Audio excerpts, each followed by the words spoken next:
The following is a presentation of the Belly Up Sports Media Network.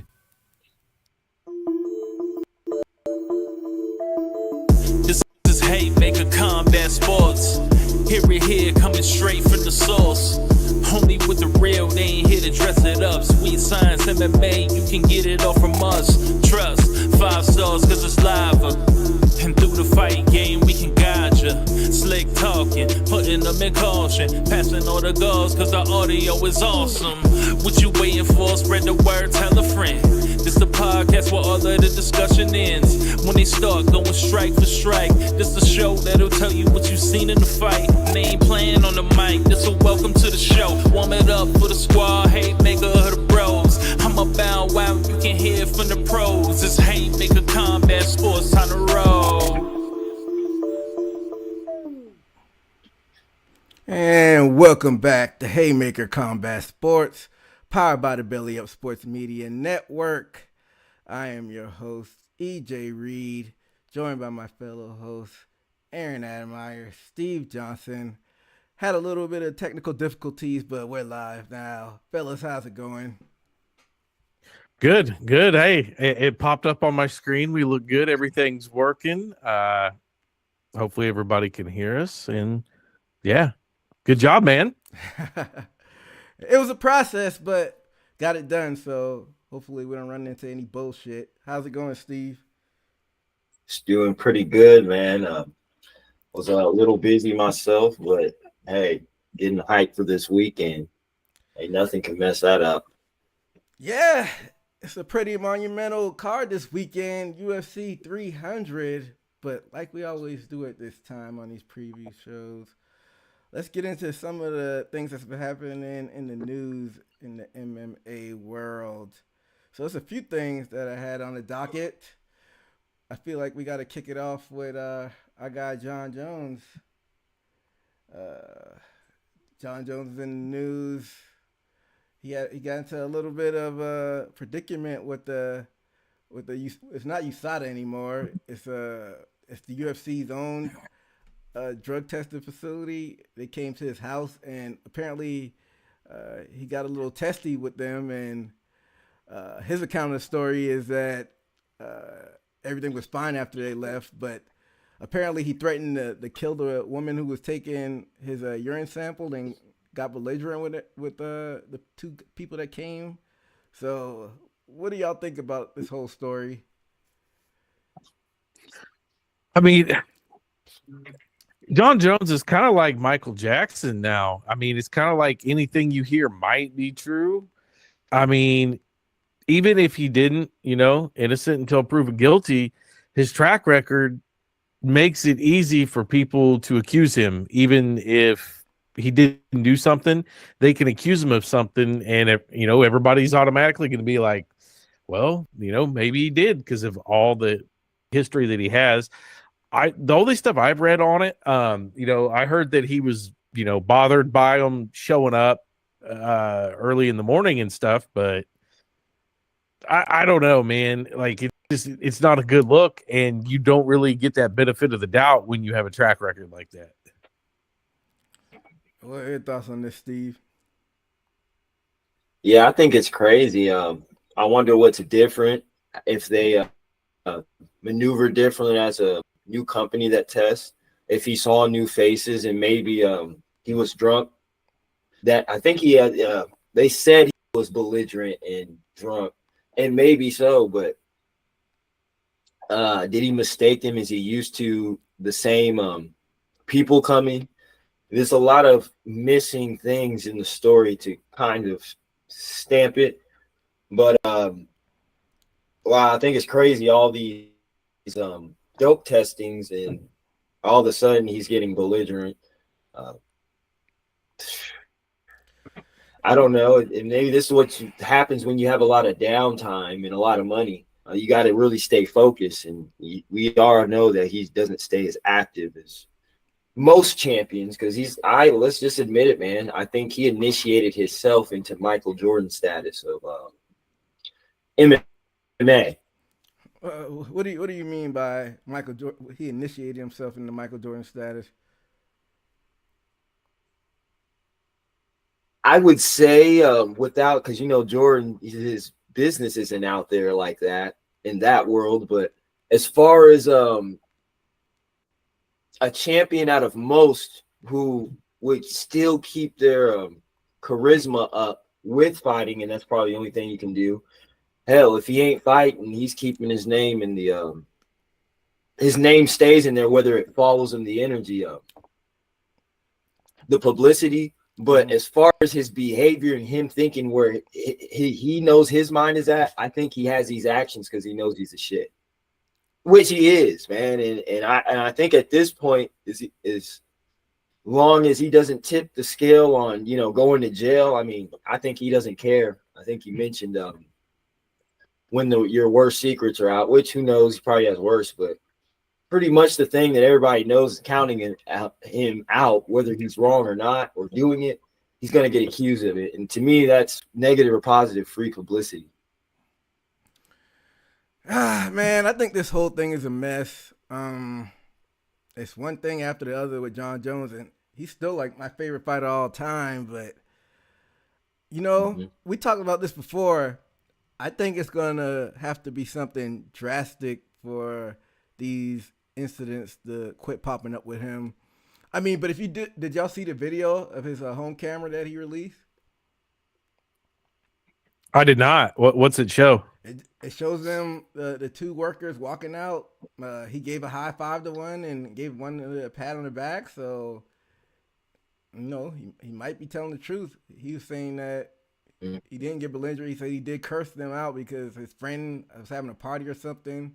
So, the truth is somewhere in the middle usually. But like I said, it's always one thing after the other popping up with Jones. So, like I said, I think it's going to be something like a life-changing event that's going to make him, calm down a little bit.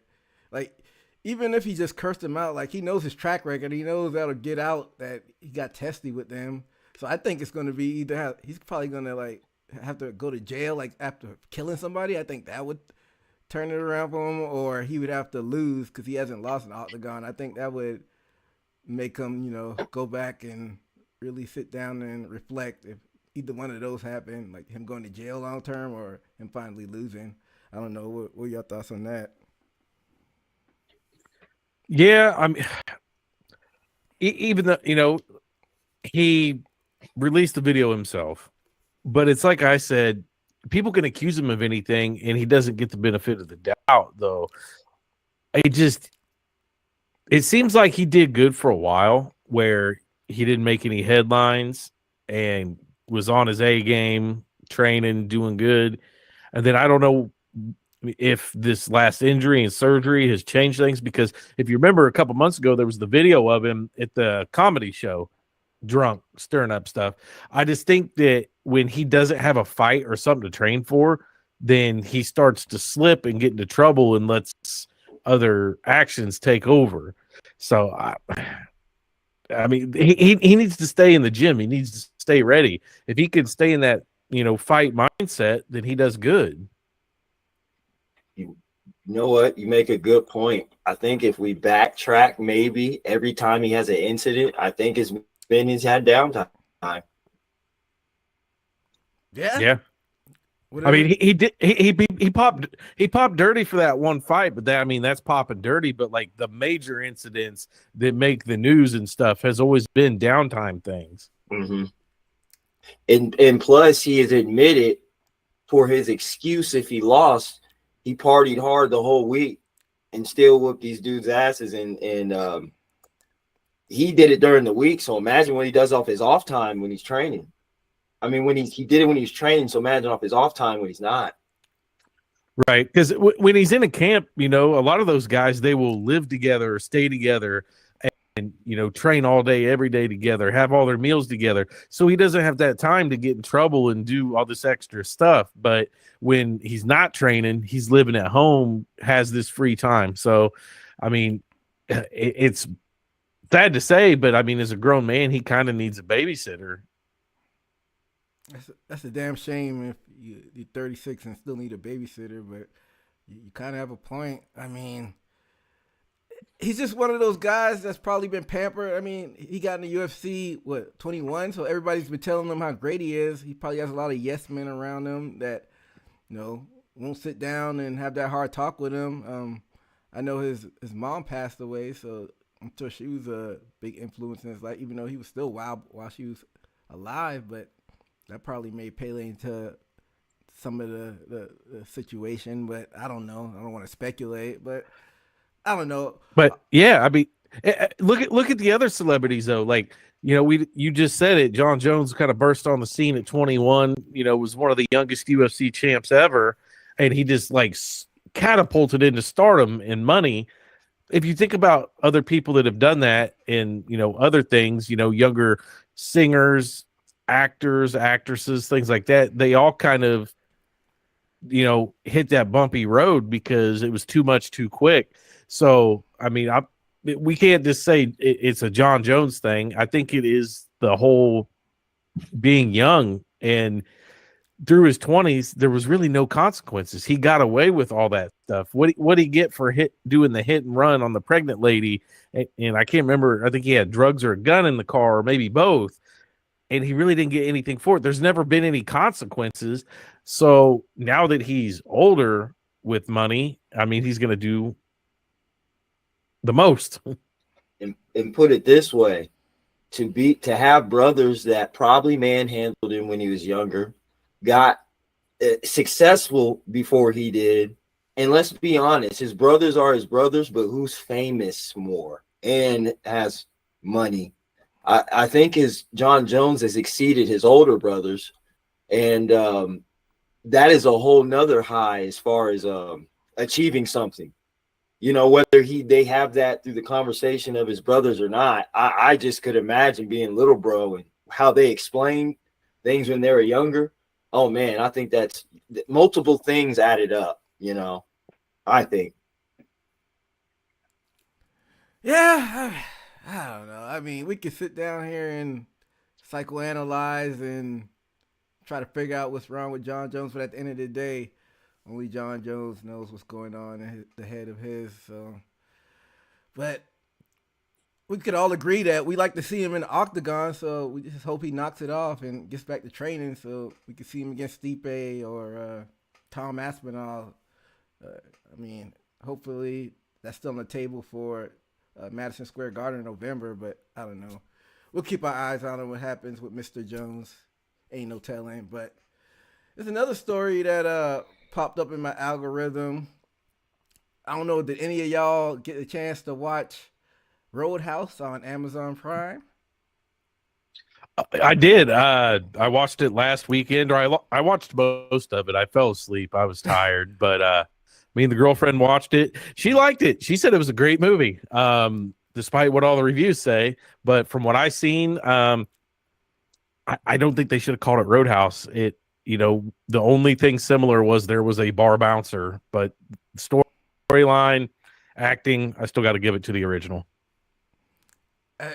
Not to go off on a tangent, but I rewatched that original one recently. It was a lot of random nudity in that one. I'm like, oh, I guess this is how it was back in the 80s. Heck yeah, there was quite a bit of it, especially the blonde nurse, and then yeah. Did you get a chance to watch the new one, Steve? No, I haven't, but I'm going to get a chance to watch it.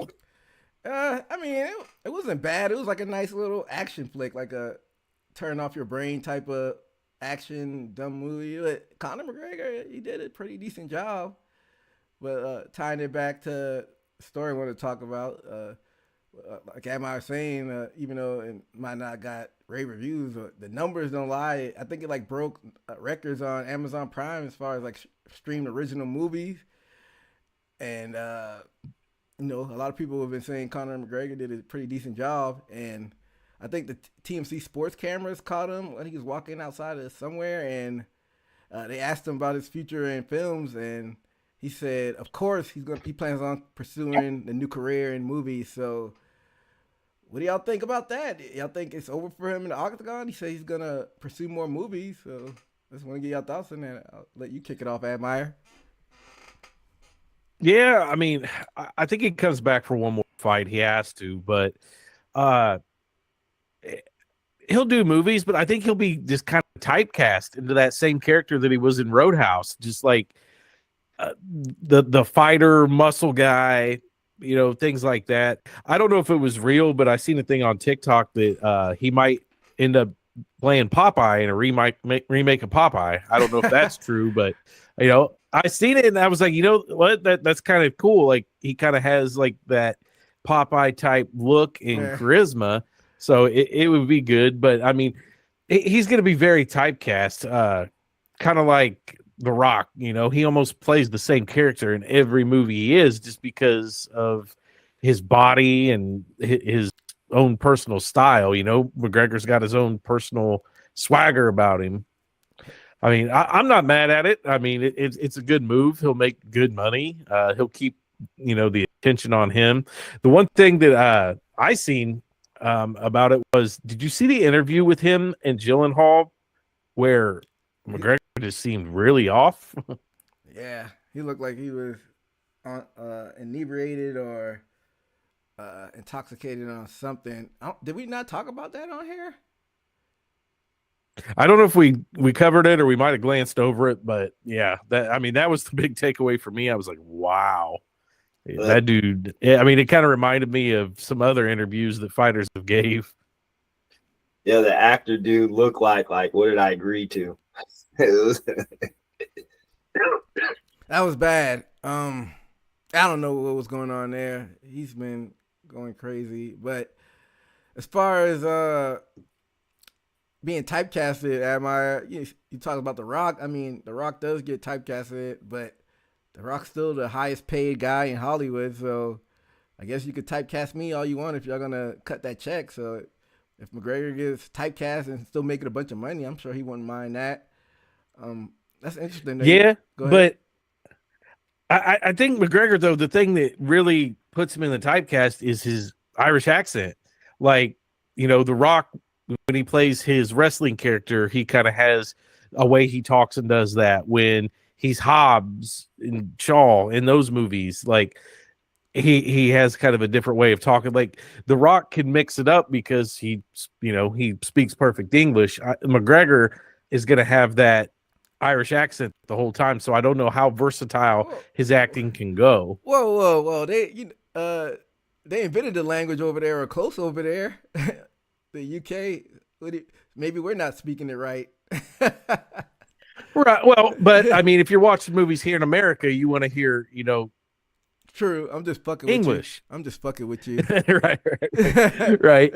But I just like, me personally, like if I turn on a movie and there's a lot of accents, I turn the movie off. Like my hearing sucks as it is, and trying to keep up with accents, like it's just impossible for me. So, I mean, I don't know how many other people out there are like that, but as far as the acting roles, I mean, I think that has an impact. How many roles want an Irish speaking fighter action guy? I mean, I guess Statham kind of did it, but he's also typecast. Statham plays the same character in every movie. And in a regular movie, I don't mind it, but I agree with you as far as comedy, like a British accent in comedy, I just don't get it. And I don't want to get canceled. I'm not trying to be small-minded or anything, but like British comedy, I'm like, I don't get it. It would be a good move if they're going to keep making Expendables movies. I mean, they bring those types of guys in. McGregor would, could fit in as the new guy in the Expendables. Yeah, that'd be perfect for him. He could play a Fast and Furious character, something like that. It's all going to be action. I don't think you're ever going to see him in a rom-com. Nah, definitely not. But Steve, you think that McGregor will come back, or you think it's off to Hollywood permanently for him? Like I say, possibly he might come back. But why leave off a bad note and then go to the movie realm? I think strong possibility he might shoot towards that movie. But then again, he might want to leave on a good note with Dana. That's really 50-50 with me. So I think he's out of here, man. I mean, who knows what the UFC pays him per fight, because we don't know. They don't disclose it, and we don't know about pay-per-view points and whatnot. But I mean, he's just now starting off in Hollywood. But I say, just based off his name, I think he probably garner at least $5 million per film. Is that sound reasonable? $5 million per film, at least starting off. I would think so. The only bad thing is, I mean, look at Michael Chandler. How long has Michael Chandler put his fight career on hold waiting for this? Man, if I'm McGregor and they're going to pay me a bunch of millions to play whatever on the silver screen, I say, fuck Michael Chandler. I'm going to pay his money. That would suck for Michael Chandler, because we all love Michael Chandler. Missouri, he went to Mizzou. Fun fighter to watch, so we're all rooting for him. But, I mean, you know how selfish McGregor is. So, for Michael Chandler's sake, I hope he gets the big fight. But, McGregor don't care if Chandler gets paid or not. Right. And I don't know, man. I think McGregor's ego's there, though, too. Is he going to retire? Is he going to go out as going on a 2-fight losing streak, just getting, stopped 2 times in a row? I think even if he comes back, not against Chandler, at least throw him a can so he can go out on a win, and he'll come back for one more. What do you think about that, Steve? Maybe so. Man, there's so many factors. I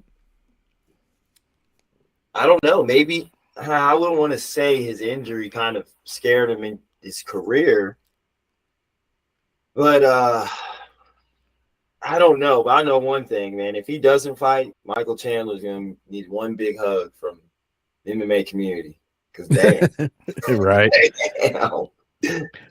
Yeah, but I mean, the UFC could really know what's going on too. They could know that he doesn't want to fight Chandler. They could know that, McGregor's not really in it. If I had to take a guess, and I have no evidence to support it, I would bet that the UFC is keeping McGregor Diaz 3 in their back pocket of a show saver. If there's a card coming up, say in 6 months, a year, that they need a headliner, what better way? McGregor Diaz is going to, break records. It's going to get McGregor back for a final fight. That's what I would do. If I was somebody at the UFC, I would keep that fight in my back pocket. Bingo. You hit the nail on the head. I think that's the only way McGregor comes back is for that Diaz fight. I don't think the Chandler fight happens. It's going to be one last hoorah with Diaz. Who knows what Diaz will do afterwards, but I think that's just you got to have it, the rubber match. That just makes perfect sense. Because I think if McGregor and Chandler get in there, I think Chandler's going to knock his block off. I think Diaz will be a even more evenly matched fight. So I think it's Diaz or bust. If he was smart, it'd probably be Diaz or bust. I don't know. What say you, Steve? I would say that. I would say that would be a perfect match. I think he, for shits and giggles, after the fight, he promised them one, and maybe they have a respect. I know one thing. I'm skimming over the press conference right now and looking at the comments, and everybody's literally asking, announce Conor. So I guess the MMA audience wants to see it.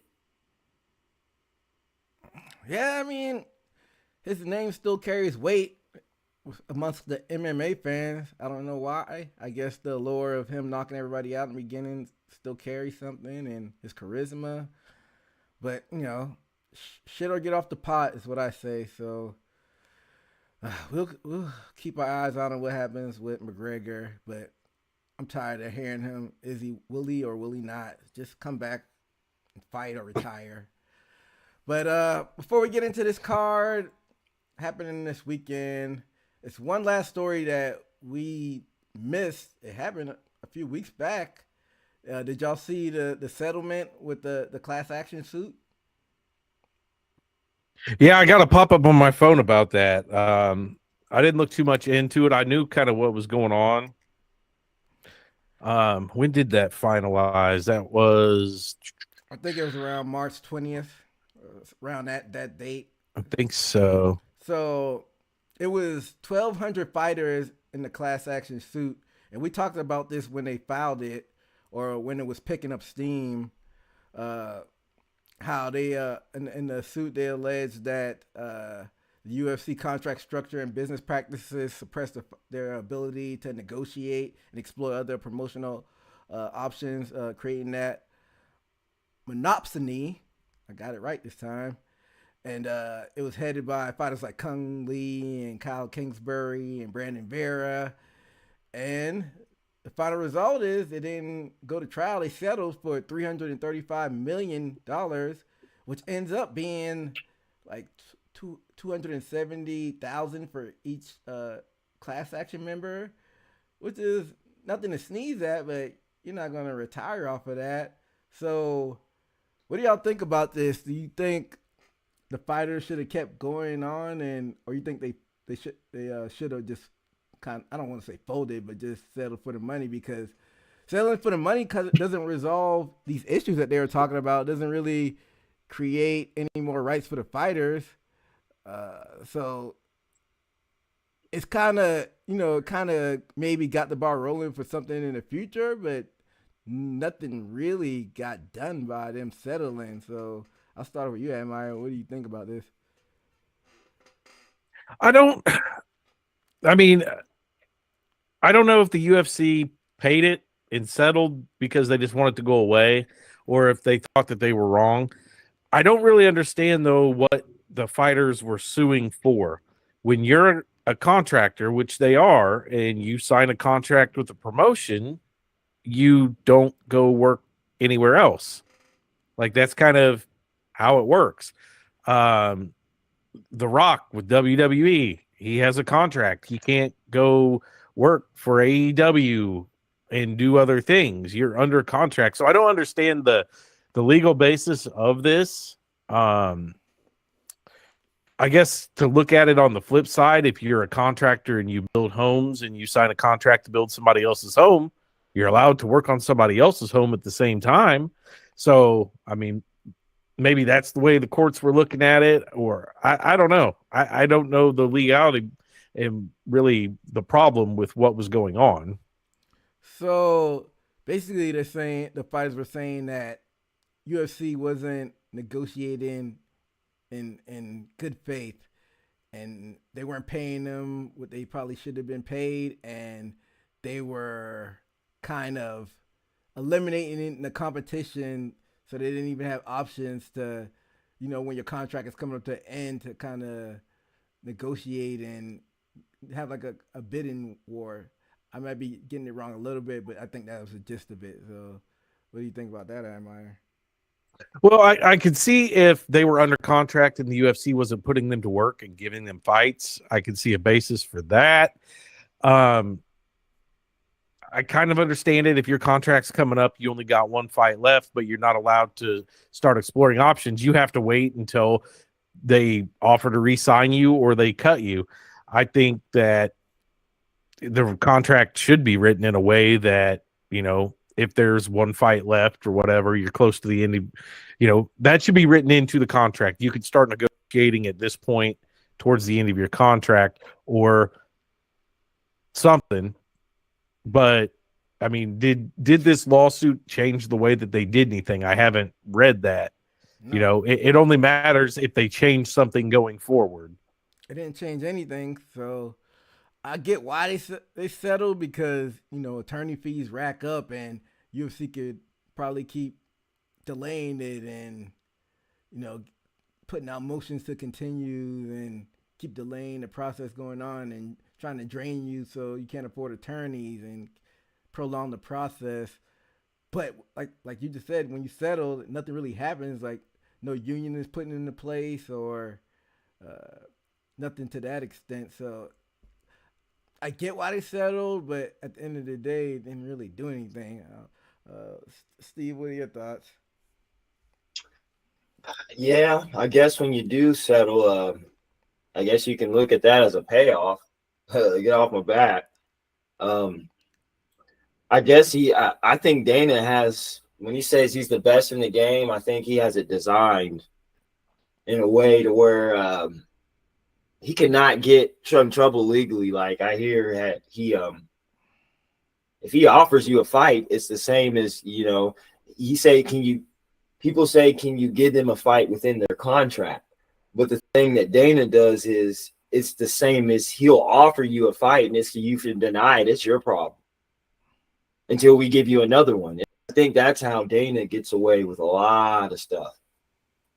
And maybe lowball him a fight and really know you don't want it, and then get him where he wants to. Yeah, I think when there's something like that a couple years back where Diaz didn't get a fight for a long time, and he kept saying the UFC won't give him a fight, and then Dana said, no, we've offered him multiple fights, and he keeps turning them down. Mm-hmm. So it's a thing like that. But just kind of glancing over the notes of this lawsuit,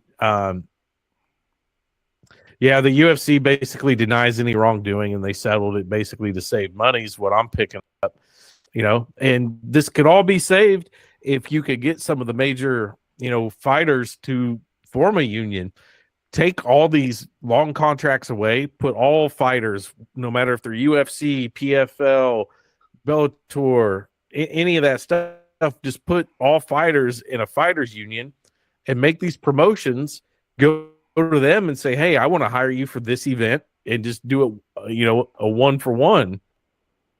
Hold up. So you're saying collaborate with other promotions? I don't know if that would work, but hold up. You saying promote, like co-promote with other promotions? No, they don't have to collaborate. Hold up. So, no, just the fighters are contractors. Mm-hmm. Put them in like a union, just like let's say the electricians union we have here in Kansas City. Every electrician in Kansas City belongs to this union, and when a company wants to hire a electrician, they pull from that pool. That's what Bellator, UFC, PFL, all these places would have to do, is they would have to go to the union. I want to hire this guy for this event. It would mix up a lot of the fights and fighters and stuff. Otherwise, the UFC has to put them under contract like they do, and the UFC has to put them to work. So I see kind of both ways. Oh, I totally missed the part where you mentioned union. Yeah, I mean, that's what I think the fighters all want. I mean, that would make sense, but you know why the UFC doesn't want to do that?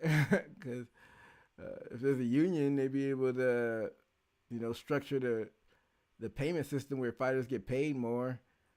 But I think I would like that. I mean, pull from the pool, and then we see a lot of matchups that we didn't think we were going to see. Yeah, I'd be all for that. What do you think about that, Steve? Yeah, it definitely would be a beginning for people to have more freedom to maneuver and not be congested and almost trilaterals, if you get, or not even trilateral, just maybe you got 3 major promotions or 4. And you're just congested in this 4 and 3 areas, wherever the 3 or 4 biggest promotions are. And you can decongest it by more movement of fighters going to different promotions, not obligated to a specific promotion. So I can definitely see how, and plus competition creates money, and it creates avenues of, okay, if we don't pay this guy out, he's going to be promoted to this promotion more, and we might miss opportunity to where to where he might not want to work for a certain company. So the thing about that is that who knows how much private business rights of businesses would interfere with you confirm it's a private, you can run your business anyway, but I don't know if that has to do with rules and laws in sports, or if I don't know if what the laws are, that if you have a private company, who to say what they can do or not. Right. But okay, so I'll use John Jones as an example. Pound for pound, #1 fighter, the GOAT. If there was a fighters union, the UFC could say, okay, we want to contract John Jones. We want to pull him from the union, and contract him for 4 fights. They should have to pay him like a monthly pay or salary while he's contracted under them, not just for his fights. They should pay him like some kind of payroll to keep him there. And for fighters that they don't want to do that, those fighters stay in the pool and can get hired by any promotion. That's the way I think it should be ran. I mean, of course, UFC is going to get the pick of the litter because they got the money, but we've seen PFL splurge and throw out the money. They might get wild and say, we're going to hire John Jones for 1 fight for $30 million. And that's going to boost the PFL's ratings and everything that they have. That's a way for them to mix up their investment and, you know, kind of get a quick pay. And people are going to be talking about PFL for a while after that. So it would be good for the sport. I don't think it would be good for the UFC as a business. I mean, they're making money hand over fist, so what's them losing a few millions or 50 or so with that TKO structure? Pay the fighters a little bit more if it's gonna, you know, increase their living. I mean, their quality of living, so to speak. So, like you said, but it's all about making money. So the UFC, they know it's gonna cost them money. I don't think they would go for it, but I think the structure that you just laid out, Emma, I think that's a good idea. But it would definitely fix people that couldn't make it to fights, weight cut losses. I mean, didn't make weight cuts. I'm now popping up multiple things that would fix. Like you said, a monthly payment while you're hired. You know, shit, you got medical bills and then you got to wait to get paid. Shit. Yeah. I mean, I don't know. The UFC's been around for 30 years and not one semblance of a union has been talked about at all. I mean, they talked about it, but nothing was put into rotation or into motion to get that done out of the 30 years they've been around. So, yeah. Is MMA the biggest sport without a union? Because if you think about it, every other sport does. Baseball, basketball, football, of course, hockey. I mean, even in those sports that you're naming, even their refs and umpires have a union, you know? Do you think they're riding on the coattails of coming behind boxing, since boxing is more free round? They're trying to get that. I mean, boxing kind of operates like a union. Like people jump promotion to promotion. It's whoever wants to pay them. Mm-hmm. So, I mean, maybe they should, you know, dabble into that a little bit and work towards a union. You know, all these fighters stop signing contracts and go free agent and just, you know, sign it fight by fight. But then again, the UFC probably are like, we're not going to sign you if you only sign for one deal. They probably only reserve that for like a Conor or a John Jones. So what if they don't sign you if you say you're only going to fight one fight? That gives the fighter the power, though. If say John Jones isn't signed with the UFC and the UFC says we want you for 3 fights, Jones says I want 1 fight, UFC says no, Jones can go to PFL and say, hey, okay, they won't sign me for 1 fight, I'll give you the chance to sign me for 1 fight, here's my amount, and he can negotiate from there. Then go to Bellator, hey, PFL's offering me this for 1 fight, UFC wants me for 3 fights, what is your offer? That's how they maximize their money. And then you kind of come to an agreement with yourself of what you're willing to accept or not accept, and you can get closer to what you want instead of settling for what they want.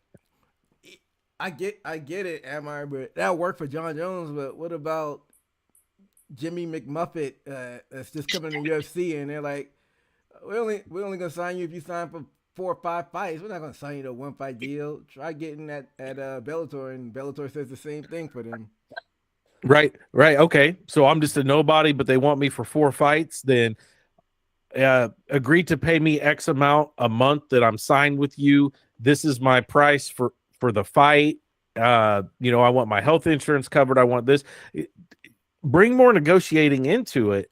And they're going to be like, shit, no, we're not giving you that. That's where, like you said, that's where the union comes into place, where you have to do that.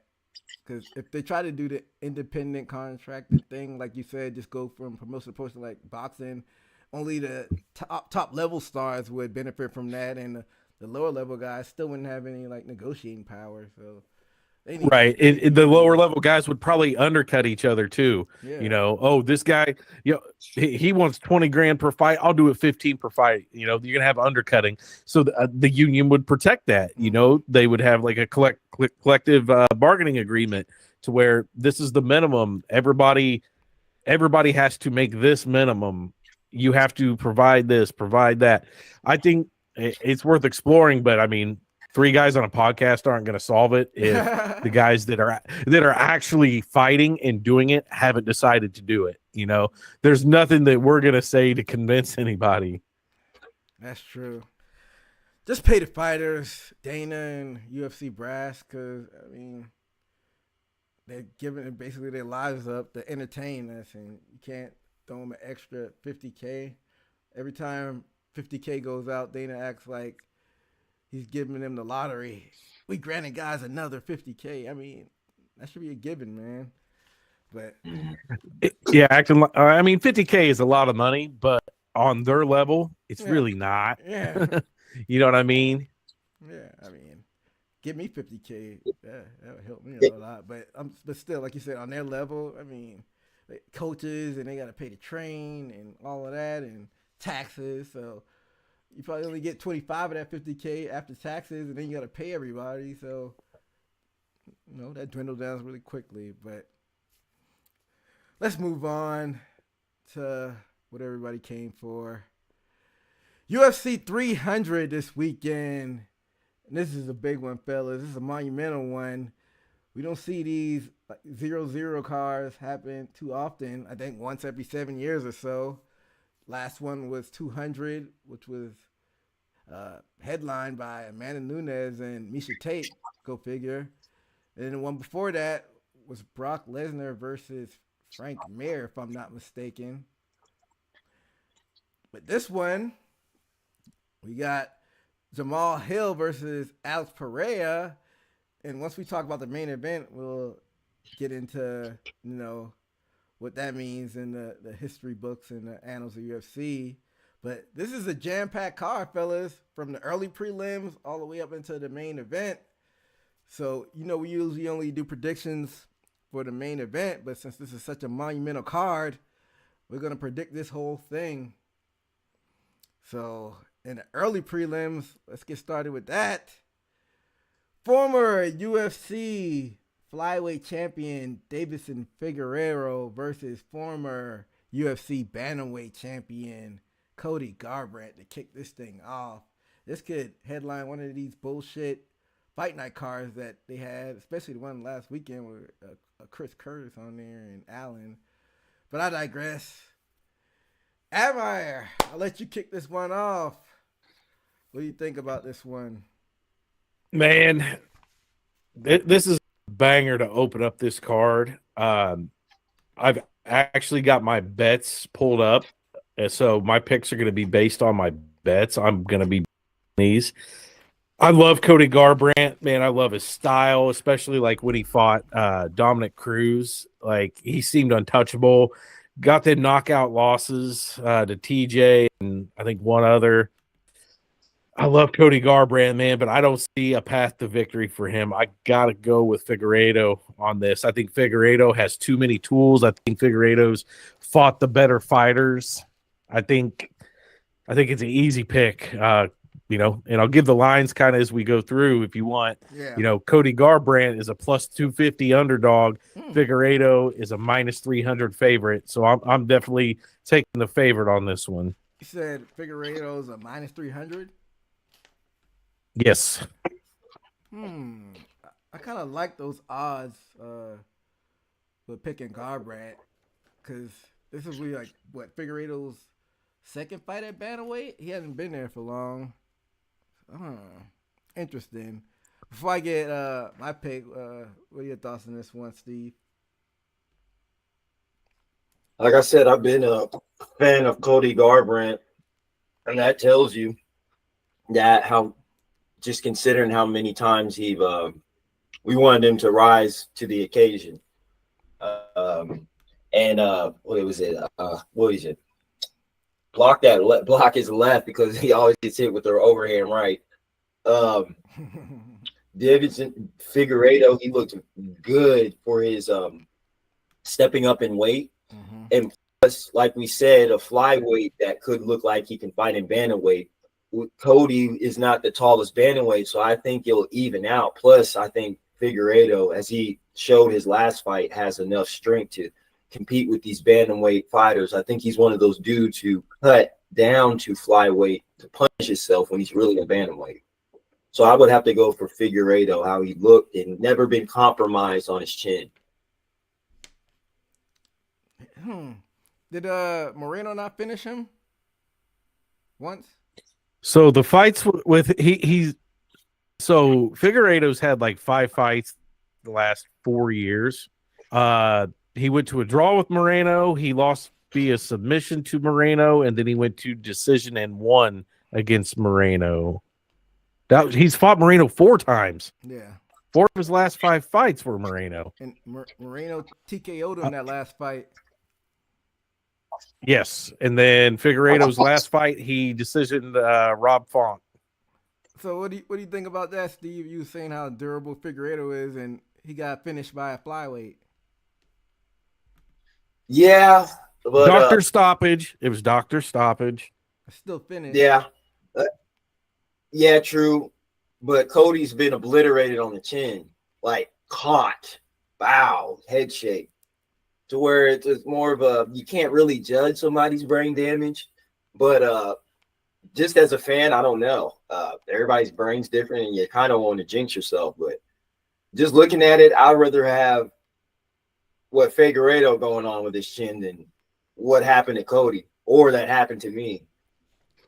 Right. And Cody Garbrandt, he's got 2 recent wins, but the one win that he has between all the losses was that Rafael Sunsao fight. Mm-hmm. That I thought he was losing, but he got that last minute knockout, like right at the end of the second round. Yeah. I mean, so I think he was losing that fight. So, I mean, he was getting ready to be on a 6-fight win or a losing streak, I just think Figueiredo has a tougher chin and more tools. Yeah. With that being said, I was kind of playing devil advocate a little bit. I'm going to take Figueiredo as well. Although, I mean, Cody Garbrandt, he looked damn good against Brian Kelleher. He knocked him the fuck out. And then before that, he beat Trevin Jones. He's on a 2-fight winning streak. But before that, he was on such a bad losing streak besides that Rafael Sunsao fight. But he was fighting. Yeah. This is on my bets. So I'm putting together a parlay of every fight on this card, and I almost took this one off. I mean, I'm talking about, I'm pretty high on Figueiredo. I'm pretty sure he's going to win, but Cody Garbrandt does have that hot hand, and I mean, I almost took this fight off my bets, but I'm going to keep it just so I can say I bet every fight. But realistically, when it comes down to my money, I think it's a lot closer of a fight than what I'm making it out to be. Yeah, I just can't rely on Cody Garbrandt's chin. You don't know when it's going to give out again, so that's pretty much the only reason I'm picking Figueiredo. But I think Garbrandt's going to probably be the bigger fighter in there, so I feel like it could still go either way. But yeah, my money is in. Yeah, Figueiredo comes in at 5'5", Cody Garbrandt at 5'7". Yeah, I remember Cody went to flyweight once. That brings it back. Cody went to flyweight once, and it didn't work out at all. He struggled to get down there, and even though Figueiredo was struggling toward the end, he still made flyweight several times and won a championship there. So I think Garbrandt will be the bigger fighter, but looks like we all 3 got Figueiredo on this one. Let's move on to the next one. Garbrandt has 2 inches on the height, but Figueiredo has a 3-inch reach advantage, though, being the shorter guy. Oh, he does? Huh. That's interesting. Yeah. Yeah. That's keep my pick at Figueredo. Let's talk about this next one in the light division, fellas. This should be a banger. You got Bobby Green facing Jim Miller. And this is kind of a monumental fight for Jim Miller. This is what he set out to do. He fought on UFC 100 and he fought on UFC 200. Now he makes an appearance at UFC 300. What are your thoughts on this one, Admire? Yeah, Jim Miller, he's an old school fighter. He's been around for a very long time. If anybody pays attention to what I talk, I don't like Bobby Green. I've never been a fan of his. Jim Miller, he won at UFC 100. He won at UFC 200. Jim Miller is winning at UFC 300. And Jim Miller is coming in as the underdog. Plus 155 on Jim Miller. Bobby Green comes in at a minus 180. So you got and that's kind of hard for me because Jim Miller's coming in on a couple wins, and I think Bobby Green just got knocked out by Jalen Turner. He did. And Bobby's coming in as the favorite. So I mean, I don't know what the odds makers see on this fight, but I'm riding Jim Miller. Steve. Yeah. Yeah, Bobby Green, he hasn't been pulling through as far as consistently for me. And I think the most significant, I might be wrong, that Jim Miller's is that it pops up in my head is Dan Hooker. Isn't that right? He got kneed to the face. And other than that, I think he's been, I don't know if he's had a streak, but I haven't seen a devastating loss or if he's been having competitive fights. Bobby Green, on the other hand, I don't know, because I know Jim Miller is a good grappler and wrestler. I don't know if Bobby Green can rely on his wrestling as much as I do. I do like Bobby Green and what he promotes as far as striking in the ring or the octagon. I guess Jim Miller would be my pick. You got a good memory, Steve. That Dan Hooker knee that happened back in 2018. He's had like 10 fights since then, at least more than it looks like even more than that. But yeah, Andy's only been finished once since then. He got submitted by Charles Oliveira, but other than that, all of his losses have been decision. And who doesn't get submitted by Charles Oliveira, a former champion? Yeah, and he looked good in that last fight against Benitez. But I think I'm going to go against the grain on this one. I think I'm going to go with Bobby Green. I think it's going to be a back and forth stand-up, and I'll take Bobby Green by decision. Even though, like Admire mentioned, that Jalen Turner knockout was nasty. So who knows if he has the cobwebs shaking off from that one. But I'll go against the grain. And even though, yeah, you said Bobby Green is the favorite too, right, Admire? Yeah, Bobby Green coming in at a minus 180 favorite. And Jim Miller's a plus what? Jim Miller is plus 155. So it's pretty much a pick 'em. So either fighter could pull this one out probably, but we'll go with Bobby Green. Let's move on to the next one, fellas. In the women's strawweight division, we got Jessica Andrade versus Marina Rodriguez. Admire. Kick this one off. Man, on this one, I'm going with the underdog. I'm going with Rodriguez on this, and I'm just kind of using MMA math on this one.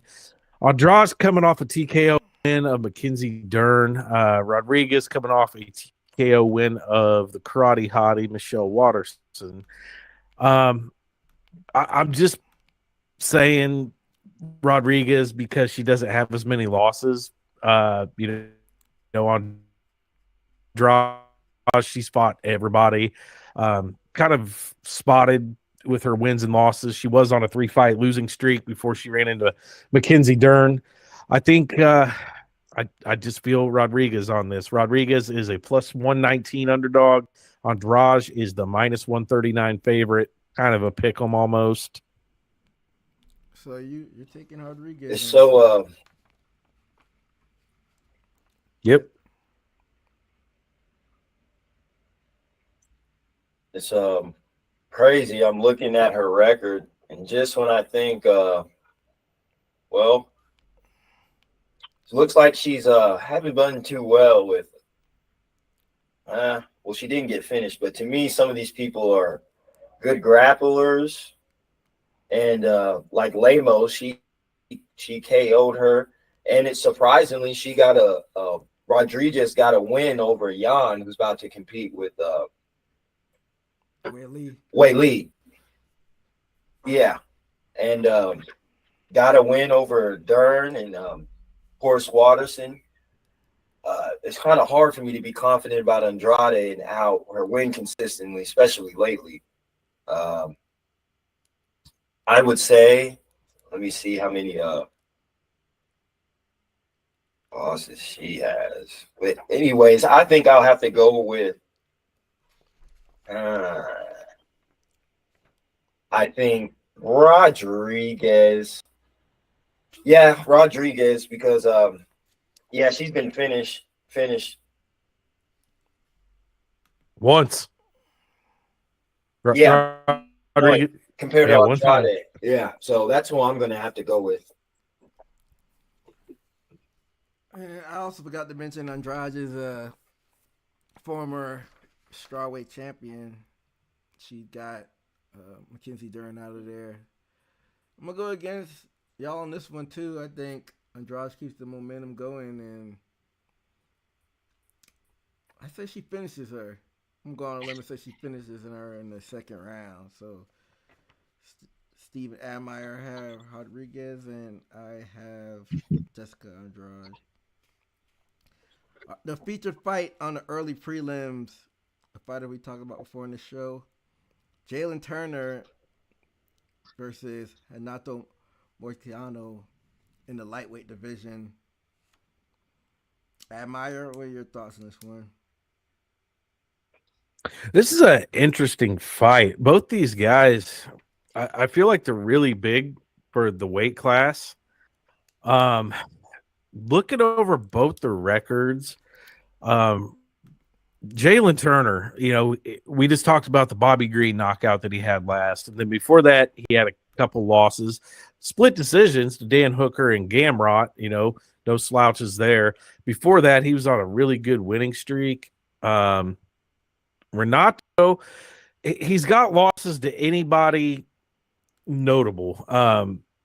Renato's lost to RDA, Fizev, Jung Chan Sung, Jose Aldo years ago. His big wins, Renato's big wins, are Drew Dober, Brad Riddle, Alex Hernandez, people like that. I think this is an easy pick, especially with the size of Jalen Turner. Jalen Turner's 6'3", man, for a lightweight. I'm Jalen Turner all the way. Your line on this fight, Jalen Turner is a minus 230 favorite. Renato is a plus 195 underdog. You said Turner is a minus what? Turner is a minus 230.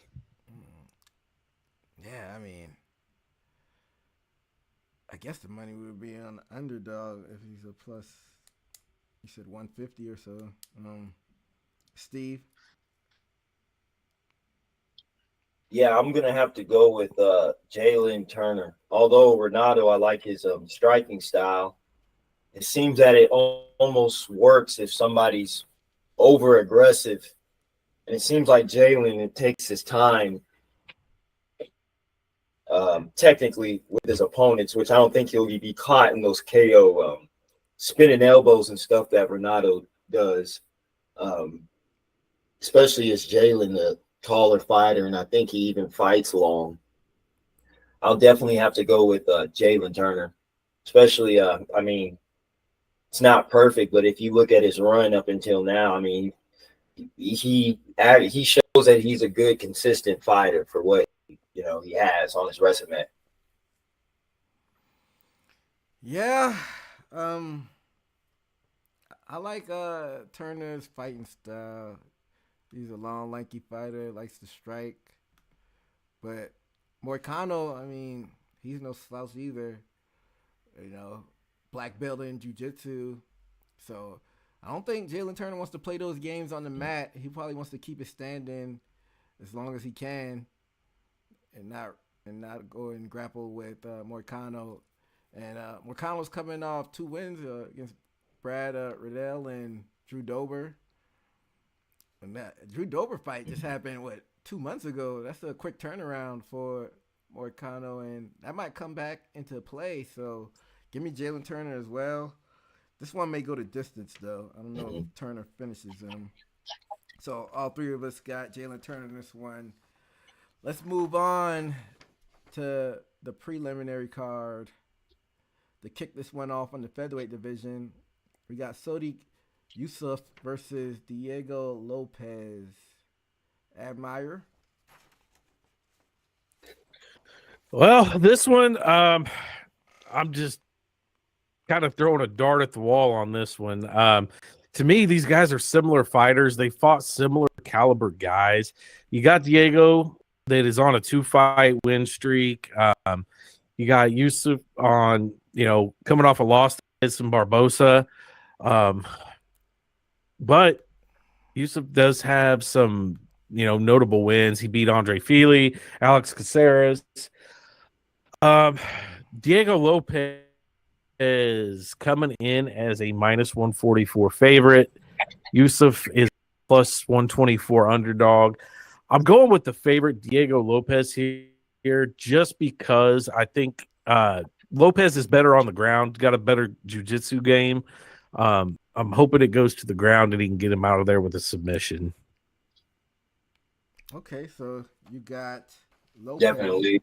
You got Lopez, Admire? Yeah, Lopez for me. Steve?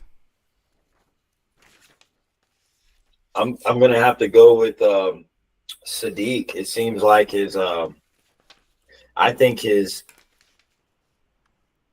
expertise in it's the word I'm looking for.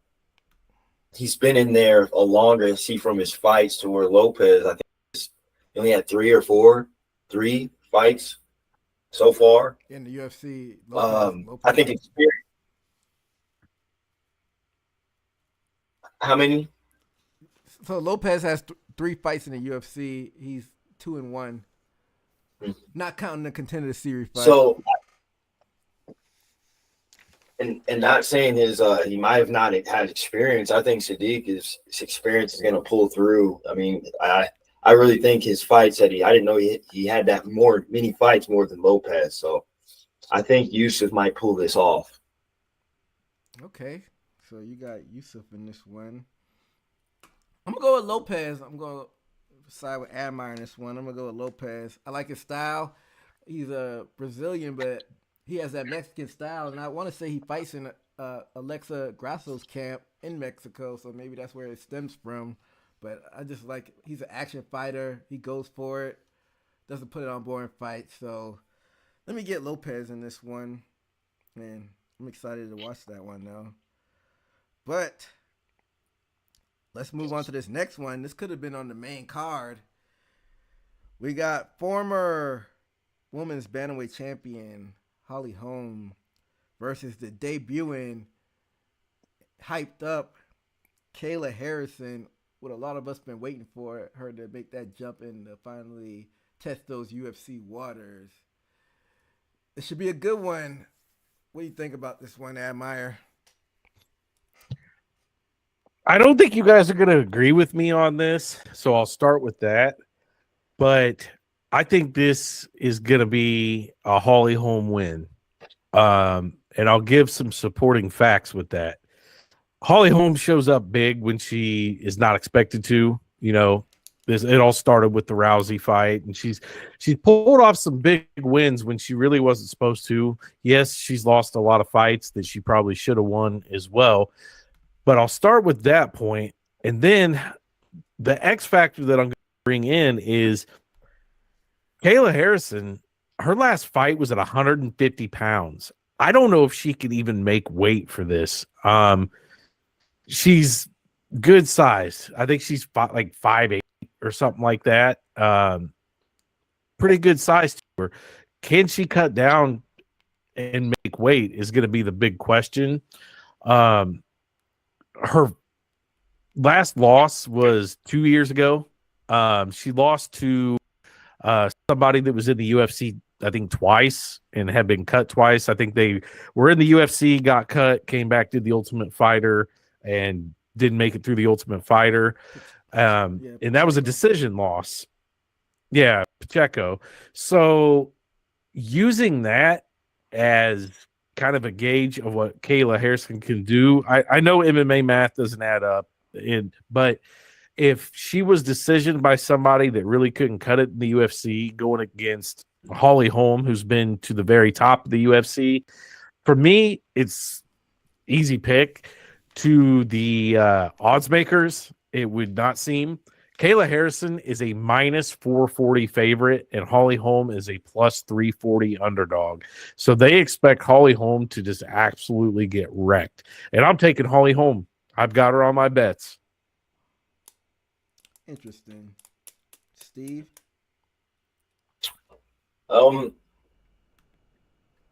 Yeah, I like how you said she's came out and won some fights surprisingly, and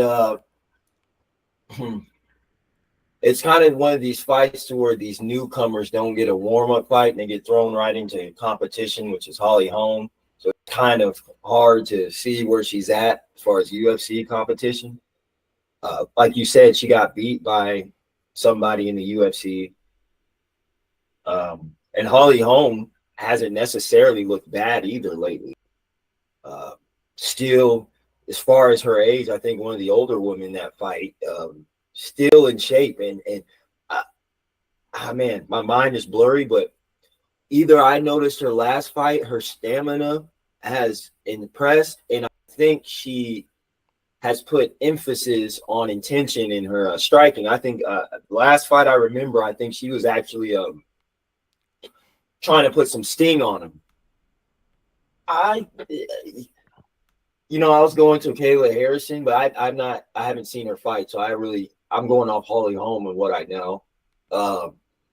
Although I'm definitely going to look up Kayla Harrison's fights after this. I'll go with Holly Holm because she's done a well job, even almost till the end with what's her name? If it goes to the ground, Misha Tate. She just got caught slipping that last round, but if she can upgraded her repertoire since then, I think Holly Holm has a good chance. Yeah, I don't know about that one.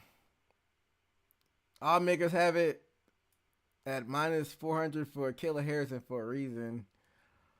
But if Holly Holm could do the typical Holly Holm things and stay out of range and just kind of try to pick her apart from the outside, I think that's pretty much her only route to victory. I'm definitely taking Kayla Harrison. She might end up finishing Holly Holm. I mean, I think she's just the bigger, stronger fighter. Not to mention 2-time gold medalist in judo in the Olympics. Let's not skip over that. I watched. But I mean, Kayla brings that size, but you got to remember that Chris Cyborg has always been the scariest person in women's fighting, and Holly Holm went the distance with her. Yeah, she still lost though. Is that not comparable though? No, not. I mean, I guess, but Holly. Let's get this out of the way. Holly Holm did lose that fight, but Cyborg is a stand-up striker. Harrison, grappling is her bread and butter. So I just think if she gets her paws on Holm, it's gonna be a long night for Holm. She's gonna tire her out, put her up against the fence, and just wear her out all night. And like I said, the odd makers, they know what they're talking about, so they must see something that a lot of us mere mortals don't see, and that's why they make the big bucks. So I'm gonna stick with their thoughts on this one, and I'm gonna go with Kayla Harrison, and both of y'all have Holly Holm to get the upset. So this is gonna be interesting. Let's move on to the next fight, fellas. The featherweight division, we got Calvin Kattar versus former UFC bantamweight champion making the jump up to featherweight, Aljamain Sterling, the Funk Master. Admire, kick this one off. This fight doesn't really make sense to me. I don't know where Calvin Kattar is ranked, but this feels like UFC owed Sterling a win or something. You know, Sterling, we've talked about him, you know, maybe being the GOAT of, you know, bantamweight. He was on a long winning streak. His last loss, Sean O'Malley, of course, current champ. But before that, you know, I think it was like 10-win streak for Sterling. And then you have Calvin, who has lost 3 of his last 4 fights to kind of middle of the road guys. He lost to Arnold Allen, lost to Josh Emmett, lost to Max Holloway. His wins, not a lot of notable wins. I mean, the biggest name I see that he's beat was Jeremy Stevens 4 years ago. So, I mean, to me, this is an easy fight. It's another one the odds makers might know what they're talking about. They have it very close. Sterling is a minus 172 favorite, and Calvin at a plus 147. So the odds makers seem to think this is a close fight. On paper, to me, it's easy Sterling. Really? Even going up to featherweight? Yeah. Steve, what do you think before I get into my thoughts on this? Yeah, fitting so many factors. He's going into featherweight. Well, let's just say if he goes in there and Kattar has some boxing, what if Kattar can keep up with you know, sprawling or from getting taken down? He might be able to catch him with a straight, just like O'Malley did, possibly. Because I believe all Aljamain probably could have done is avoided strikes and got in on a takedown on O'Malley, and look what happened. And I feel like if he can't get a takedown on Calvin Kattar, to which I can't remember too many times, it's been in a fight where he was forced to fight a grappler and defend takedowns. I can say Aljamain could be in trouble. I think Aljamain has a strong case for winning, yeah, but that's if he can take him down for the featherweight size. So, but I would still go with Aljamain though. Mm-hmm. Yeah, that's the only thing that gives me cause for pause is Aljamain going up in weight, and Kattar's been up there for, I don't even know if he's ever fought at a different weight class. Not that I can see. He had a catch weight of 150. Looks like way back in the day he fought at a lower weight class. No, he fought at a higher weight class. My bad. He used to be lightweight, so he's gonna clearly be the bigger fighter. But that being said, man, Kattar's also coming off of 2 losses, so he may be motivated, you know, to maybe not possibly be on the chopping block. I don't think he'll get cut if he loses against a former champion, though. But time will be ticking if he loses this one. But I'm gonna still go with Sterling on this one. I'm gonna give Sterling the benefit of the doubt of being a former champion and having that grappling pedigree and having that gas tank, and I think that's Sterling's pathway to victory is keeping that pressure on them and being in Kattar's face and not trying to play that striking game with him. But every time I think of Kattar, I always think back to that Max Holloway fight where he just got his ass beat for 5 rounds. That's always sticking with me for some reason. Steve remembers that fight. Oh yeah, You said the Max Holloway fight. Yeah. Where he's, I'm the best boxer. Yeah, that was And then looked away. just brutal. Like I'm surprised the ref didn't stop that one. So that's a fight that'll leave lasting effects on you, and I'm not joking about that. You'll never be the same after a fight like that. So I'm gonna go with Sterling. I'm gonna go with the Funk Master to get that win at featherweight. But the featured fight on the prelims, former light heavyweight champion Yuri Prohaska versus Alexander Rakic, and this is at light heavyweight. What do you think about this one, Admire? This is another fight that kind of doesn't. It's like, where did this fight come from? Jerry, you know, he just lost to Alex for the belt. But that's his first loss in a very long time. His first loss since 2015. Yuri, very high level fighter, exciting fighter.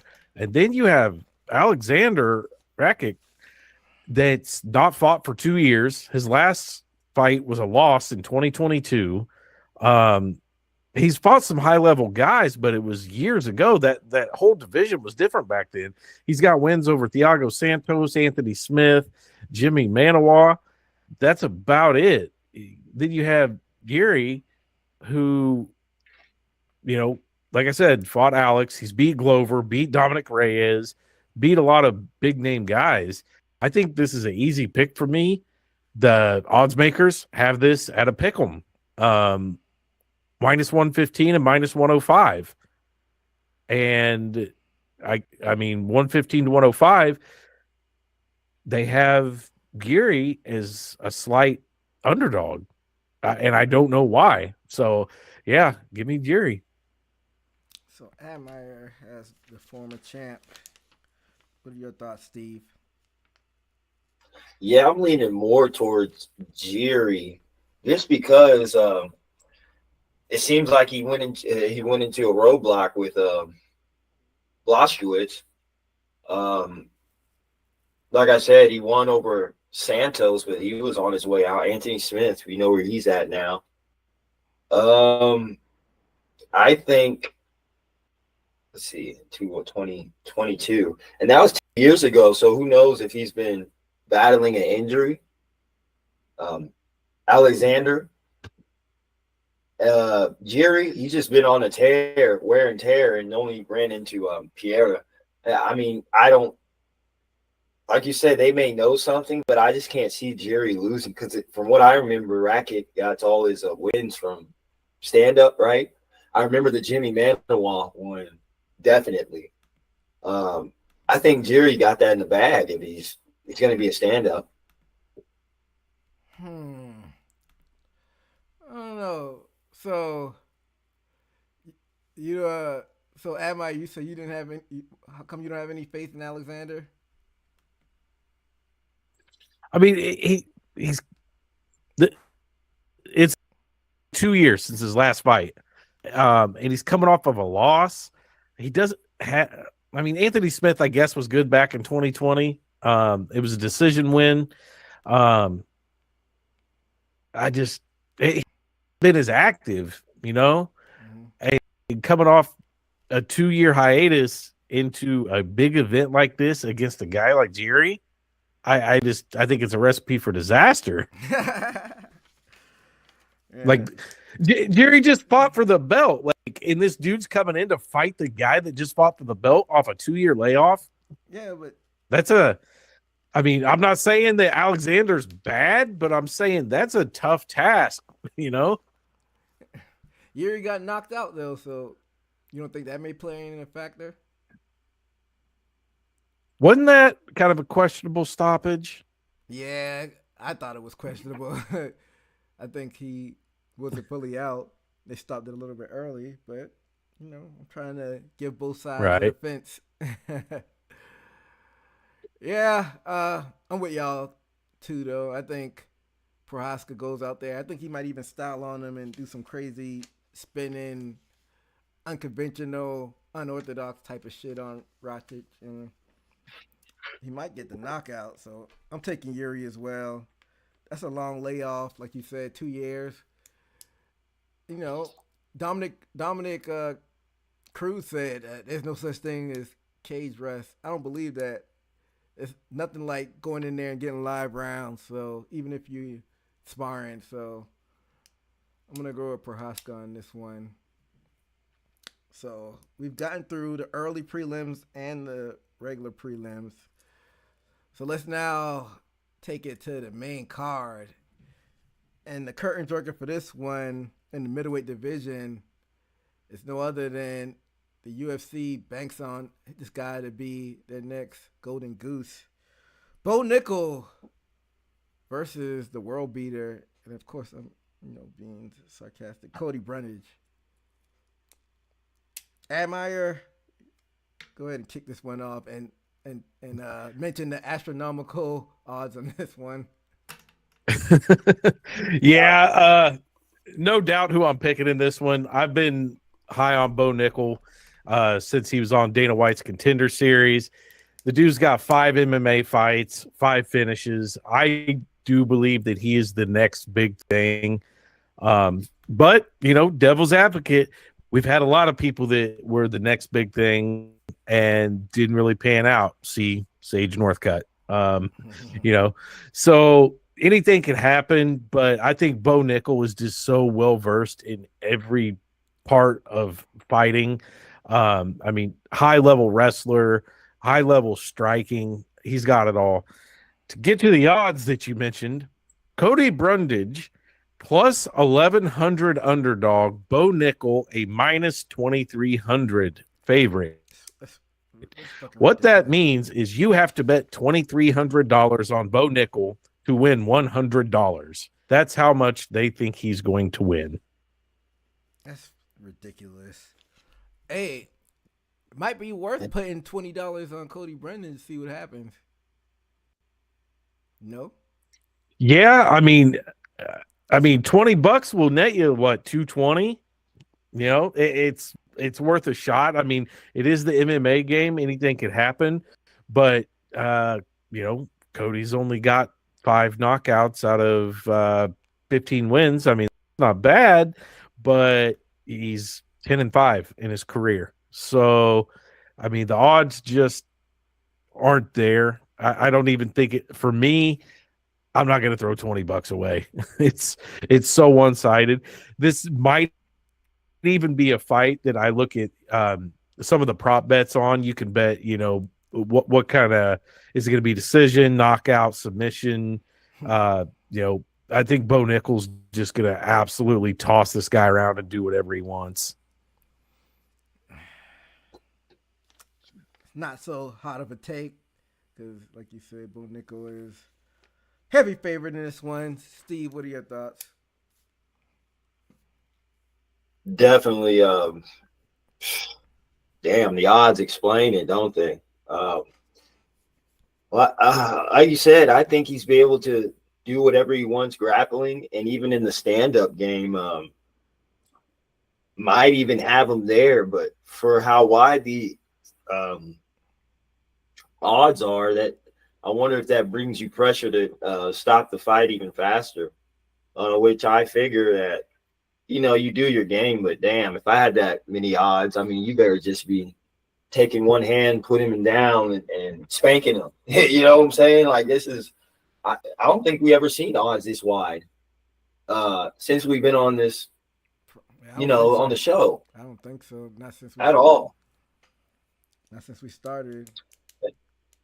Yeah, and maybe in the future, see how what was the biggest odds ever in UFC. But like I said, how can you? He's on the rising star. You got, like you said, a 10-5 fighter, which is Cody Brundage. You can't go wrong. Bo Nickel, he's on the rise. Amazingly grappler, knocking people out too. Hey, Bo Nickel is who I'm choosing. Yeah, I can't go against those odds. Bo Nickel, he didn't make the Olympics, but he was NCAA champion, high level wrestler. He showed that he's a competent striker. He's got some power in those hands from what I watched him on when he's on the Contender Series. Let's see if the hype is real. I mean, he's no spring chicken either. It's not like he's a young 20-something-year-old. So let's go see. He's got to go out there and show and prove. I think it has to be an impressive victory. He just turned 28 earlier this year. So it's go time. And, of course, on the post-fight show that we do, I won't look too far in the future, so we'll look to see what happens after this fight. But I'm going to go with Bo Nickel on this one as well. Let's move on to this next fight in the lightweight division. We have Charles "Do Bronx" Oliveira versus Arman Tsarukyan. And this is going to be a lightweight title eliminator fight, which we'll probably talk about a little bit more when we talk about the next guy. But before we get into all of that, what are your thoughts on this one, Admire? This is an interesting matchup. I mean, both guys are very high-level fighters. You know, we kind of know Oliveira's story. You know, long winning streak. He's fought everybody at the top. You know, his most recent loss was to Islam, who doesn't lose to Islam. But the Tsarukyan is he had a very long win streak as well. He lost to Gamrot by decision a couple years ago, but he's on a 3-fight win streak. Both of them, coincidentally, their most recent win was Benil Dariush. Now, Tsarukyan knocked out Dariush. Oliveira TKO'd him. This one, I don't know. The odds makers on this one, I don't understand what they know. Charles Oliveira is the underdog in this fight, if you could believe that. Oliveira, I think, has the better record, has the higher quality wins. I don't know what they see in Tsarukyan. I mean, not to cut you off, but I mean, Tsarukyan only has 3. Odds are Tsarukyan minus 210, Oliveira plus 180. Yeah, and like I was saying, I mean, Oliveira has the more quality wins, I admire, but he's still got 9 losses, and Tsarukyan only has 3. So Tsarukyan has the, technically the better record. So what do you think about that?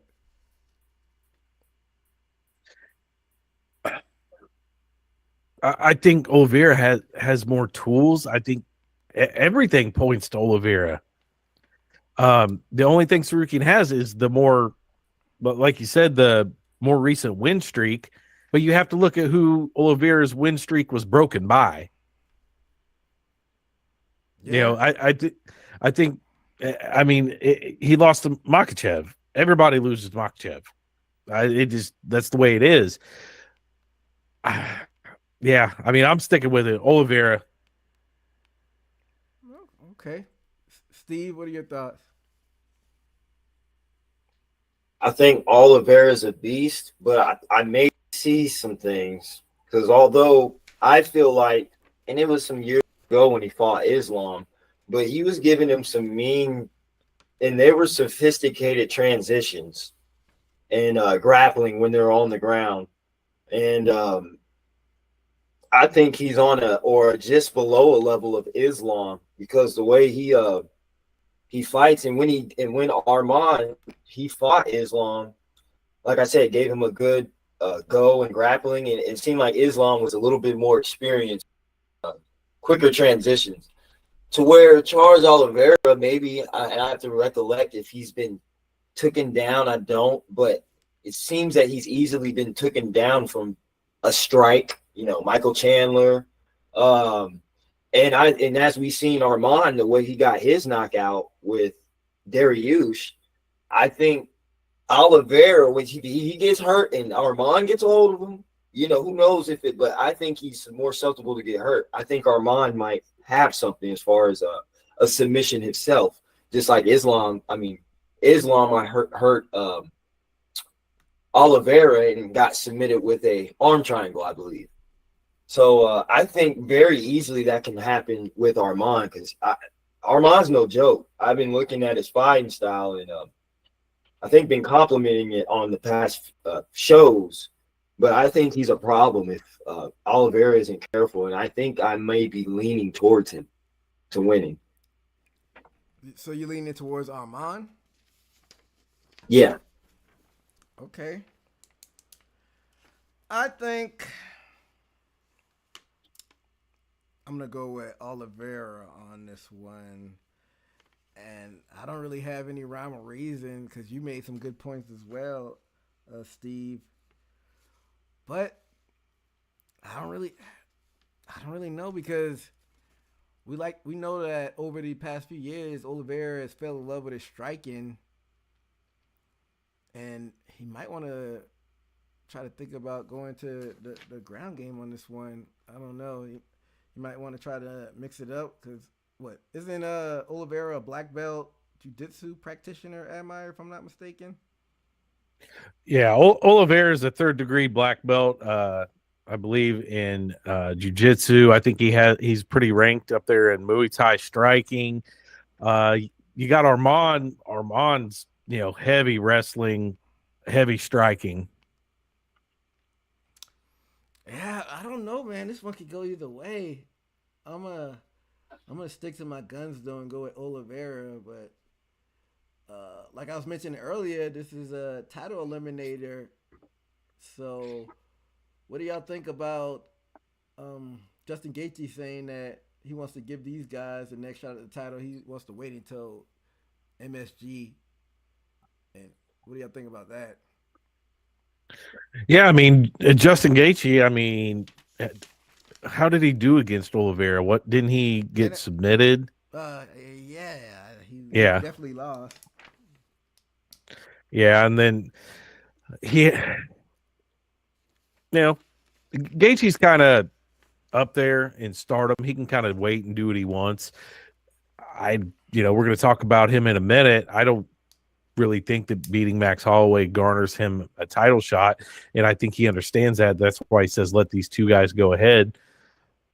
I think Gaethje loses to either one of these guys. Okay, so I'm gonna wait until we talk about this next fight to get your thoughts on this, Steve. So let's just get into it. At lightweight division, we have Justin the Highlight Gaethje versus Max Bless Holloway, who's coming up from featherweight, and this one is for the fictitious BMF title.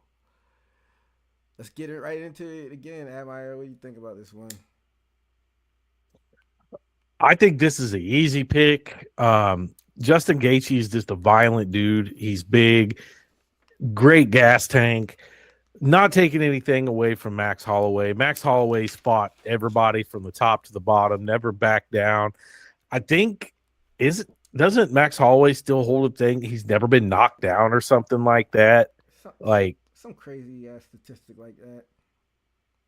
Yeah, I mean he's very durable, but I think that he comes in, as the much smaller guy. He's used to fighting, 145. I think Gaethje's going to be too big, too powerful. I think Max's only route to victory here is like a Hail Mary type submission. I don't think that Max Holloway has the power to stand and trade with Gaethje, but this is another fight that the odds makers, it's very close in the odds. Max Holloway is only a plus 135 underdog. What? Gaethje Gaethje's a minus 155 favorite. They have it. This is a very close fight according to the odds, and I don't know. Yeah, I don't know. That's basically a pick 'em. That's interesting. Yeah, I mean, when they first announced this fight, I think I even said I'd bet my fucking house on Gaethje. You know what I mean? Like, it just seems so one-sided, but then you have the odds maker say, no, it's actually really close. You kind of have to think, what do they know, or what have they seen in Holloway that I haven't? I mean, a lot of people have recency bias. let's not forget that he sent the Korean Zombie packing in retirement, sending him to Zombie Land and one punch KO, and which Holloway's not known for. So maybe they remember that. I don't know, Steve. What do you think? Yeah, all I do is just reflect back to that Poirier fight, and would you say earlier in the fights you said that Cater fight should have been stopped, Yeah, and I can put this one next to that because when I was watching Max Holloway, plus he brings his son out there to watch the fights. I remember I was like, damn, I'm like I kind of didn't want to see Max Holloway keep on getting beat. And I'm like, damn, the ref ain't gonna stop it. I remember saying this, and tough dude, but you can just see how Holloway's arms are deflated compared to Poirier's. And watching Gaethje and Poirier, they not have similar exact body types, but similar bodies as far as filled in body versus Holloway's arms are comparatively skinny. I remember watching that Poirier fight, and you can almost tell the power transfer of which one who was hitting. And Holloway, he knows how to pick his punches, and really couldn't sting Poirier enough to get him off him for respect. And I think this may be his exact problem in this fight. So, what you think? Holloway's not gonna be able to create the distance? Is that what you're saying, Steve? I don't think so. I think he'll smother him too much. Smother him too much to where, like I said, Max Holloway can place those punches, but if they're not affecting you, you might as well, push forward like a video game because you ain't gonna feel pain. That's what Gaethje's gonna. He can take a punch, and let alone those devastating leg kicks. If Holloway can move around from it. I think it favors way more Gaethje than Holloway. Yeah, I don't get the odds on this one either. I admire Gaethje's just straight up violent fighter.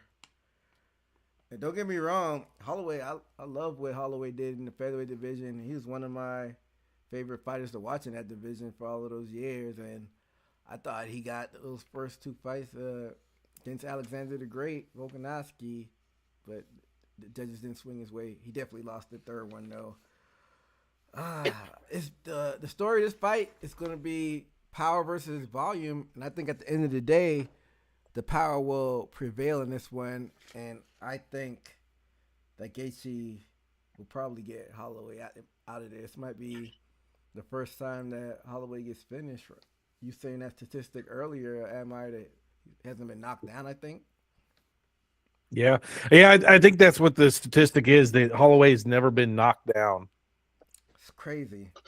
Very durable fighter, but like I said, Gaethje is the violent fighter. So that's going to swing me back to something we were talking about earlier. Steve, what do you think about Gaethje saying that he wants to, I guess, forego the title shot and give the winner of that Oliveira fight the next shot? I think Islam said he wants to turn around and fight in June. I think Ramadan will be over. That's still a quick turnaround for the winner of the Oliveira fight. So I don't even know, like, would they be able to turn around that quickly? I think either June or July, Islam said he wants to fight. So, Steve, what do you think about Gaethje for giving the title shot to let one of these guys get the shot and him trying to wait it out until later on this year? Yeah, I think that is honorable because of him. Because I think there's been complaints on, fighting certain people for, what's the stipulation? The Volkanovski for that fiasco, right? Are we going to take Islam's win serious for fighting a featherweight? And I think that may be his reasons. And I can say that's honorable. Let those dudes fight so you can have a more legendary lineage to the belt. I don't blame him for it. Okay, well, we'll see what happens if he gets the win. You never know. Anything can happen in MMA, but I got my money on Justin Gaethje to get it done. But that takes us into the co-main event. This is one in the women's strawweight division. We got your champion, Zhang Wei Li, versus the challenger, Yan Zhaonan. What are your thoughts on this one, Admire? This one I'm kind of going back and forth on. If you measure up kind of their records and their styles, there's like everything about them's the same. You know, starting with the most obvious, they're both from China, but they're both like 5'5". They're both, very similar sized. They both have a similar style. They're both, really striking heavy. Both of them, majority of the wins. They have a lot of knockouts. This is a hard one.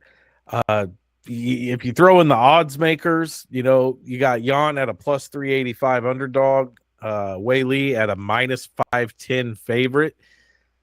I mean, I got to go with the champ, Wei Li, but I wouldn't be surprised if Yan kind of went back and watched the Rose fights with Wei Li and kind of uses that as a blueprint. So you say you're going with Yan, you said? No, I'm going with Wei Li. I'm going say, with the favorite. Okay, I misheard that. Sorry about that. Yeah, I'm going with Wei Li, but I wouldn't be surprised if Yan comes out and tries to kind of mimic what Rose did in those two fights. Yeah. Rose had kind of a different striking pattern in that fight where both fights really, where she beat Wei Li. Which is interesting that Rose went up to flyweight, even though she's got 2 wins over the champion. I always thought that was odd. So I don't know if they're pressuring her behind the scenes, but that's a story for a different day. What are your thoughts on this one, Steve? I'm definitely going to have to go with Wei Li, although from Yan, she has some viciousness in her too, as far as a vicious female striker who knows how to intently get, these girls out of here. I think she has that fire too. Although I have more faith in Wei Li, she's consistently. How can you deny that? Yin Jacek,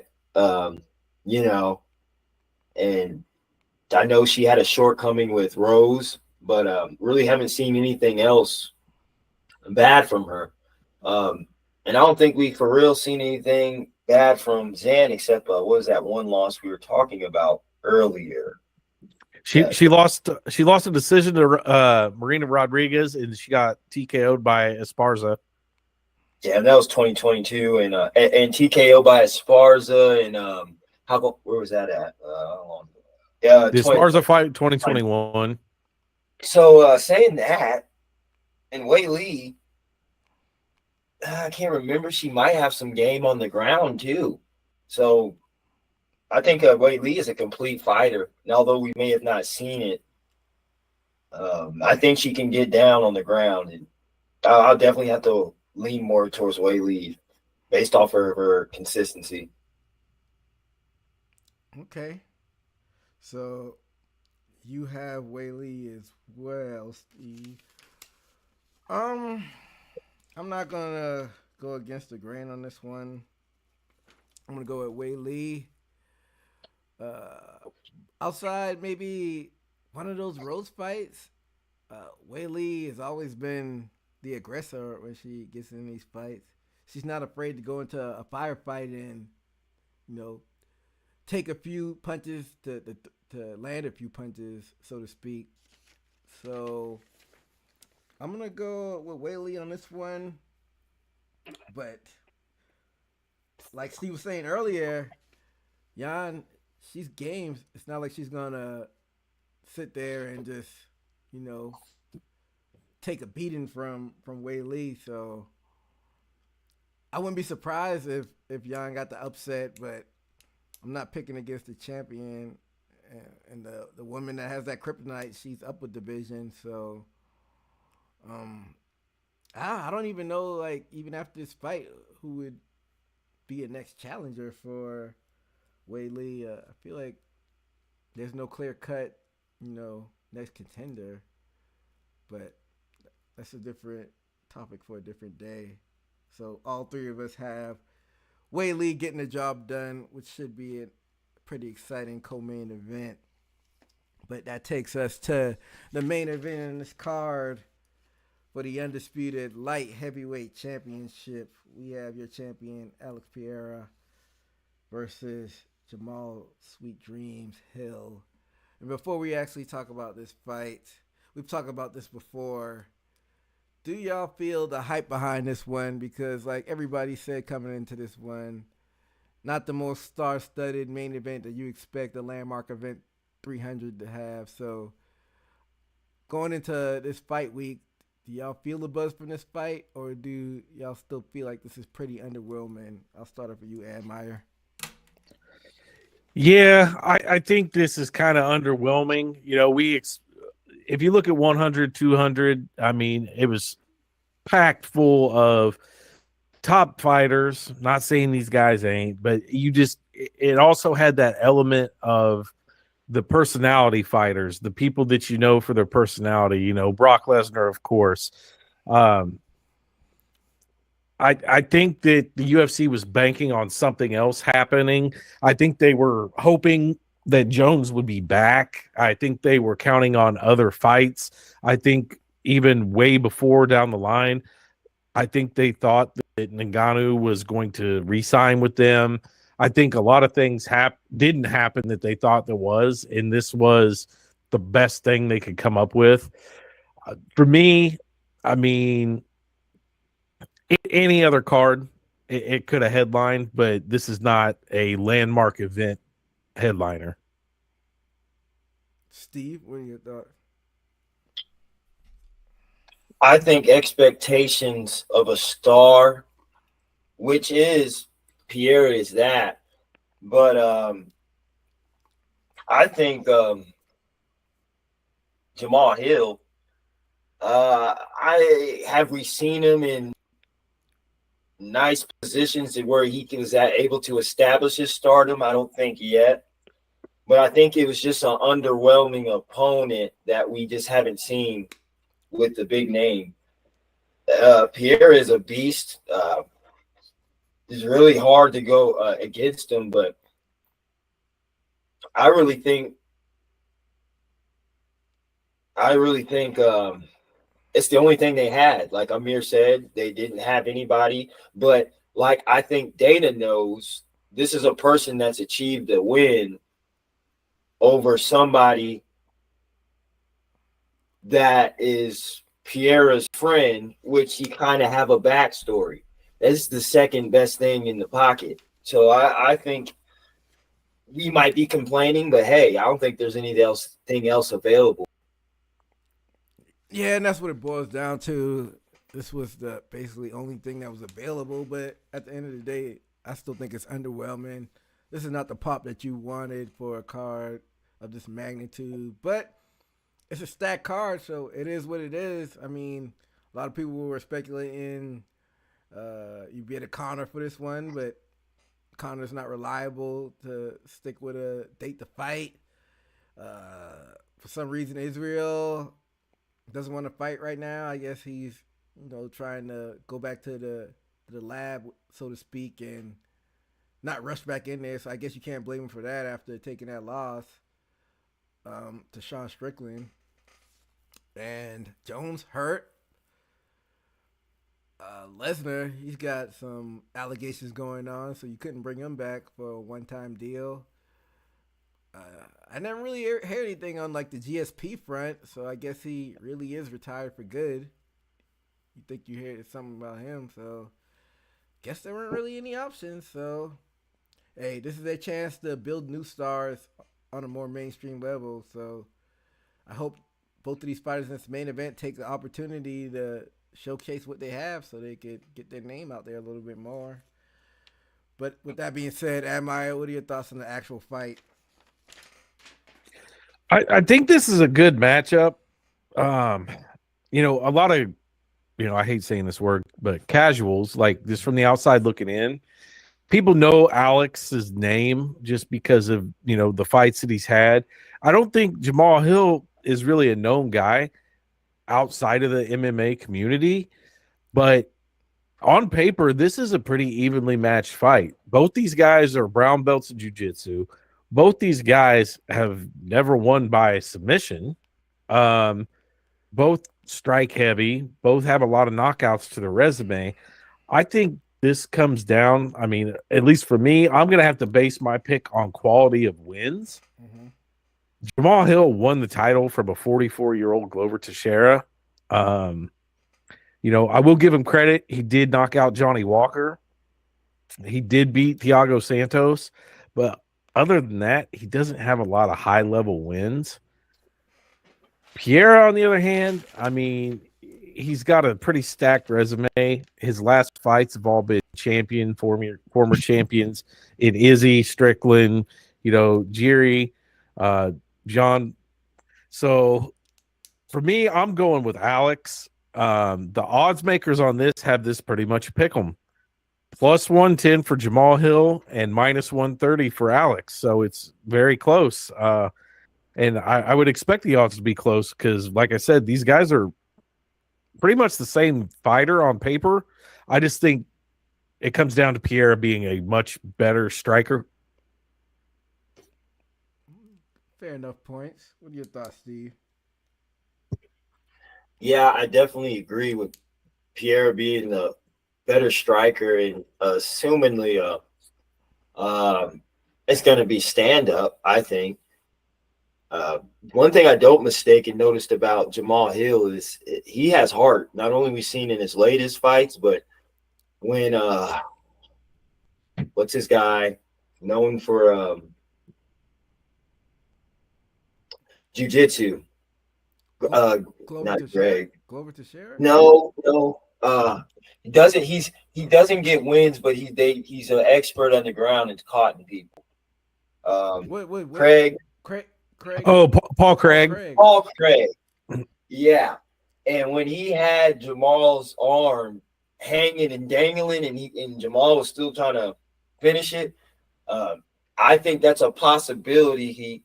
That's what he could peek through to win, having that factor. I don't think Pierre really fought nobody of that caliber, except maybe Jiri. But I think Jamal's a different. If we want to say awkward, another awkward fighter. But I'm just breaking down the fight in my head as I go. But we saw what we saw when Pierre was throwing those kicks at Jiri, and who knows if Jamal's going to have that problem. Man, talk about both awkward fighters fighting Pierre. Yeah. Tell me about it.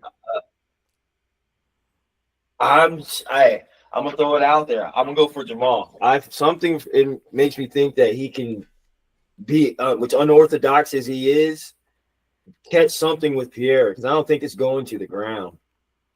And I don't know if you can agree. I don't know if y'all think Jamal's a more natural light heavyweight than Pierre, if that's a factor. I think he is. Even though everybody's always talking about how big Pierre is, I get it, but he's still able to make it to middleweight, no matter how much they say, "Oh, he looks like he could be a heavyweight."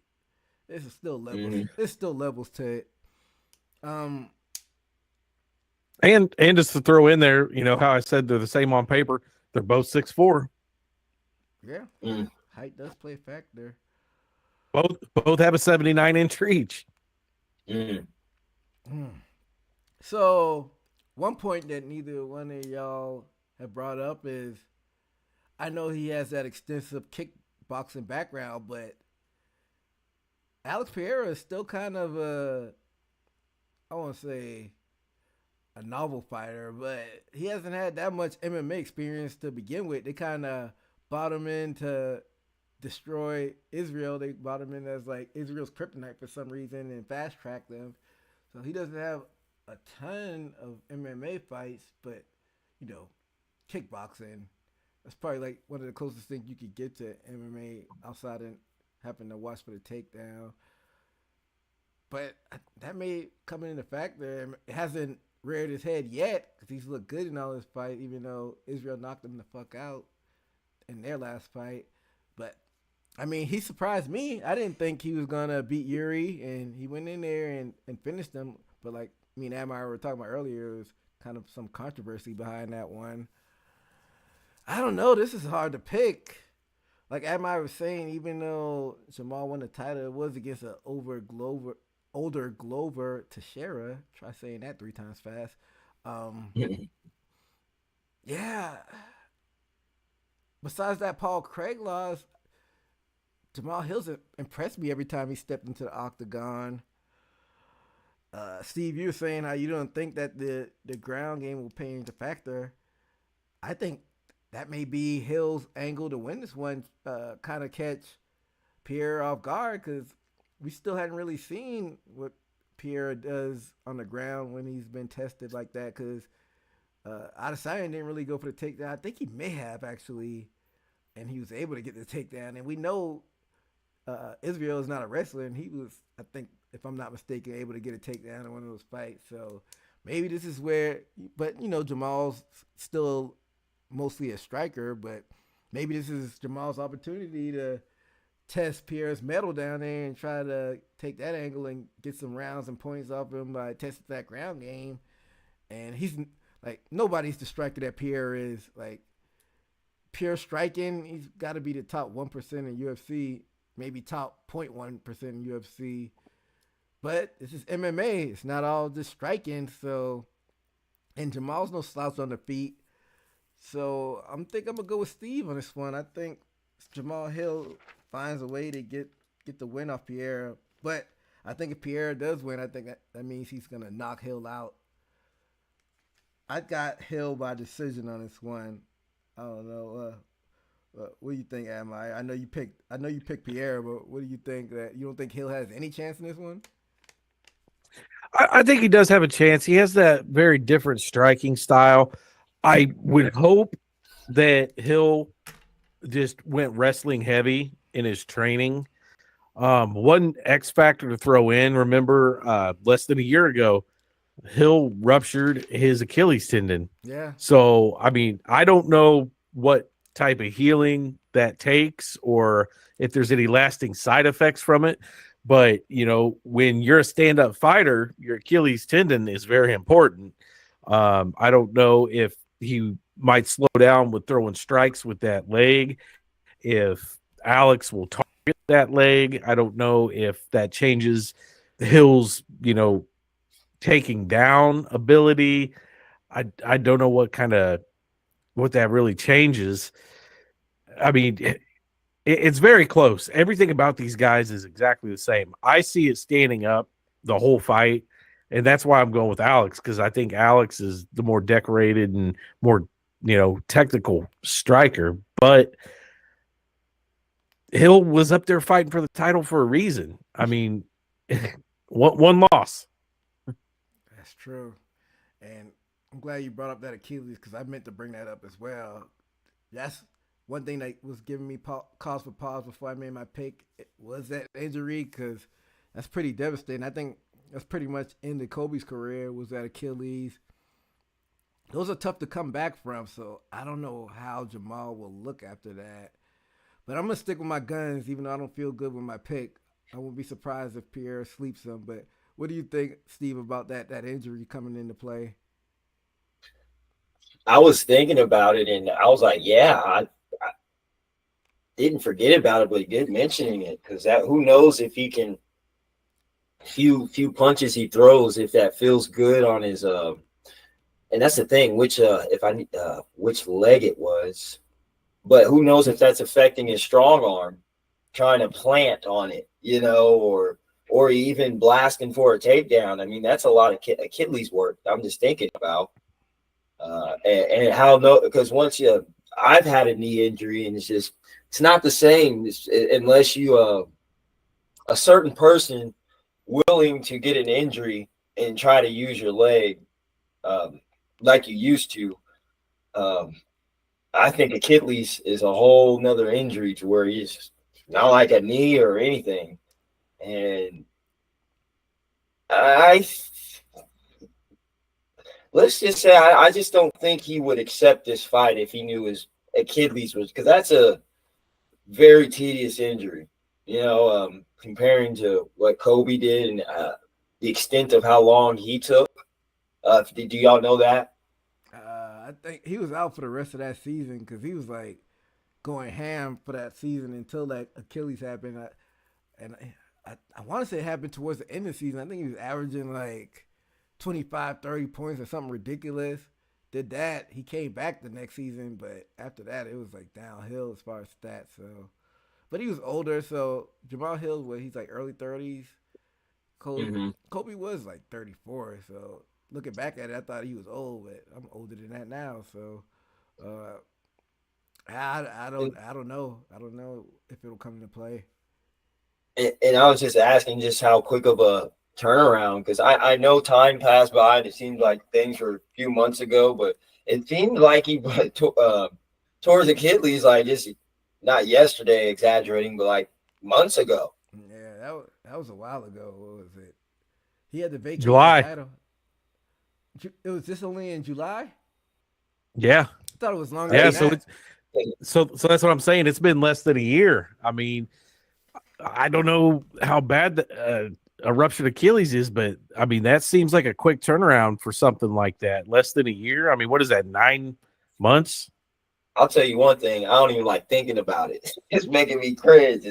I've seen too many scary movies where was a movie they snipped the Achilles tendon. Yep, on Pet Cemetery takes that scalpel and hits that old man's Achilles. And also, not to get off subject, but Hostel, the movie Hostel, if y'all remember that. So yeah, I just yeah, and I've heard stories. I've heard stories about people rupturing their Achilles, and it sounds like a big snap, like you can hear it. Like, and they say it seems like somebody pushed you over and hit you. Yeah, I think somebody in the other basketball that's famous, he has a video having an injury where he was walking around and he looked back and thought somebody pushed him or kicked him, and that's the Achilles snap. Yeah, those are nothing to play with. I mean, very devastating injury. But like Steve was saying, I would hope that Jamal Hill wouldn't come back if he knows that Achilles wasn't fully intact, and I'm sure they've been, yeah. Go ahead. I think you're right. I mean, I think that he wouldn't come back because I don't even think the UFC wanted to strip him of the title. He relinquished it on his own. Mm-hmm. He was smart enough to know that he was going to be out, so I think he's smart enough to know that he's good to fight. Mm-hmm. Yeah. Well, I hope he gets in there and puts on, a good effort, and that doesn't come into play because it's the main event. They got all eyeballs on them. ESPN has been pushing this fight card hard, as they should, because we only get these once every 7-8 years. So, yeah. So let me tell you what I'm doing. Mm-hmm. I'm doing a parlay every fight on this card. Mm-hmm. I'm putting $50 on it, and if I'm right and I win, it's $125,000. How many fights under your parlay? How many? 13. 13 fights. I picked every fight. If I got it right for $50, I turn 50 into 125,000. Man, I hope. Well, as far as our picks, I hope the odds aren't in your favor. But as far as you winning money, I hope the odds are in your favor. 13 fights, that's hard to pick. 4 fights is hard to pick.